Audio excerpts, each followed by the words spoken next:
എല്ലാവർക്കും ദീപ്താസ് കിച്ചണിലേക്ക് സ്വാഗതം. ഇന്ന് നമ്മൾ റവയും പഴവും ഒക്കെ വെച്ചിട്ട് നല്ല ടേസ്റ്റി ആയിട്ടുള്ള ഒരു പലഹാരമാണ് തയ്യാറാക്കാനായിട്ട് പോകുന്നത്. എണ്ണയൊന്നും ഇല്ലാതെ ആവിയിലാണ് നമ്മളത് വേവിച്ചെടുക്കുന്നത്. അതുകൊണ്ട് തന്നെ നല്ല ഹെൽത്തി ആയിട്ടുള്ളതാണ്. അപ്പോൾ ഈ ഒരു പലഹാരം എങ്ങനെയാണ് തയ്യാറാക്കുന്നതെന്ന് നോക്കാം. ഇതിന് വേണ്ടിയിട്ട് അത്യാവശ്യം പഴുത്തിട്ടുള്ള 3 നേന്ത്രപ്പഴം എടുത്തിട്ടുണ്ട്. അധികം പഴുക്കാത്ത പഴം എടുക്കുകയാണെങ്കിൽ ഈ ഒരു പലഹാരം അത്ര ടേസ്റ്റ് ഉണ്ടാവില്ല. അതുകൊണ്ട് അത്യാവശ്യം പഴുത്ത പഴം എടുക്കാനായിട്ട് ശ്രദ്ധിക്കണം. ഇനി 3 പഴം നമുക്ക് തൊലിയൊക്കെ കളഞ്ഞിട്ട് ചെറുതായിട്ടൊന്ന് കട്ട് ചെയ്തെടുക്കണം. ഇനി ഇത് ഉണ്ടാക്കാനായിട്ട് ഞാനൊരു പാൻ അടുപ്പത്ത് വെച്ചിട്ടുണ്ട്. ഇതിലേക്ക് 1 ടേബിൾ സ്പൂൺ നെയ്യ് ഒഴിച്ചു കൊടുക്കാം.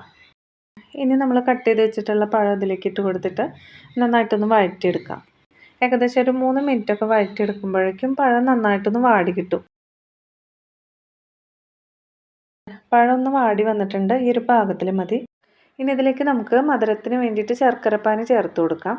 3 അച്ച് ശർക്കര 1/2 കപ്പ് വെള്ളത്തിൽ ഉരുക്കിയെടുത്തിട്ടുള്ളതാണ്. ഉരുക്കിയിട്ടൊന്ന് കരടൊക്കെ പോകാനായിട്ടൊന്ന് അരിച്ചെടുത്തിട്ടുണ്ട്. ഇതിലേക്ക് ഒഴിച്ചു കൊടുക്കാം.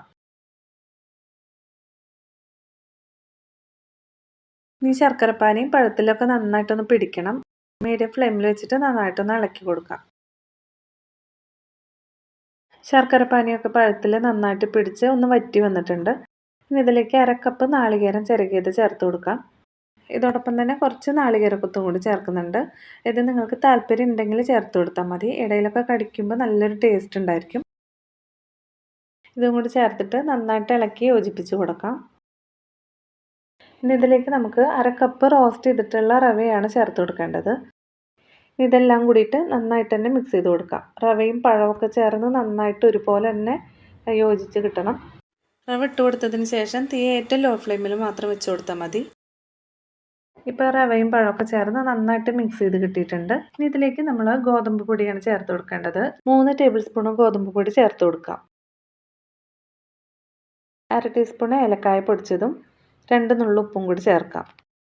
ഇതെല്ലാം കൂടിയിട്ട് ഒന്നുകൂടി മിക്സ് ആക്കി കൊടുക്കണം. ഗോതമ്പ് പൊടി ചേർക്കുന്ന ഈ ഒരു സമയത്ത് നമുക്ക് ഫ്ലെയിം ഓഫ് ചെയ്ത് കൊടുക്കാം. ഇപ്പോൾ ഇതുപോലെ ഒന്ന് മിക്സ് ചെയ്ത് കൊടുത്താൽ മതി. പിന്നെ ചൂടാറിയ ശേഷം കൈ വെച്ചിട്ട് തന്നെ നമുക്കൊന്ന് കുഴച്ചെടുക്കാം. പഴം ചെറിയ കഷ്ണങ്ങളായിട്ട് കിടക്കുന്നുണ്ടെങ്കിൽ അതുപോലെ തന്നെ കിടന്നോട്ടെ. അതൊന്നും ഉടച്ചെടുക്കരുത്. കഴിക്കുന്ന സമയത്ത് നല്ല ടേസ്റ്റ് ഉണ്ടാവും. പിന്നെ ഇതിൻ്റെ വെള്ളത്തിൻ്റെ നനവൊക്കെ പാകമാണ്. ഇതിലും കട്ടിയായിട്ടിരിക്കരുത്.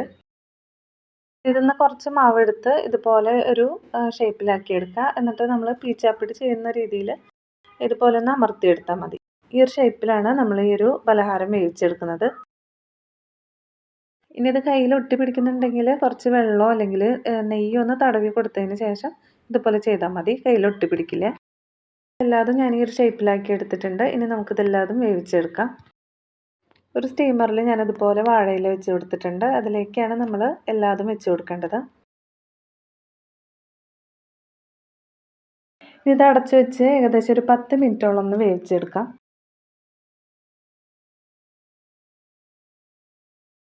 നല്ല ഹെൽത്തിയും നല്ല ടേസ്റ്റി ആയിട്ടുള്ള റെസിപ്പിയാണ്. കുട്ടികൾക്കും മുതിർന്നവർക്കൊക്കെ ഒരുപാട് ഇഷ്ടപ്പെടും. ഈ ഒരു വീഡിയോ ഇഷ്ടപ്പെടുകയാണെങ്കിൽ ലൈക്ക് ചെയ്യാനും സബ്സ്ക്രൈബ് ചെയ്യാനും മറക്കരുത്. നിങ്ങളുടെ അഭിപ്രായങ്ങളൊക്കെ കമൻറ്റിലൂടെ അറിയിക്കുക. വീണ്ടും അടുത്തൊരു വീഡിയോ ആയിട്ട് കാണാം. താങ്ക്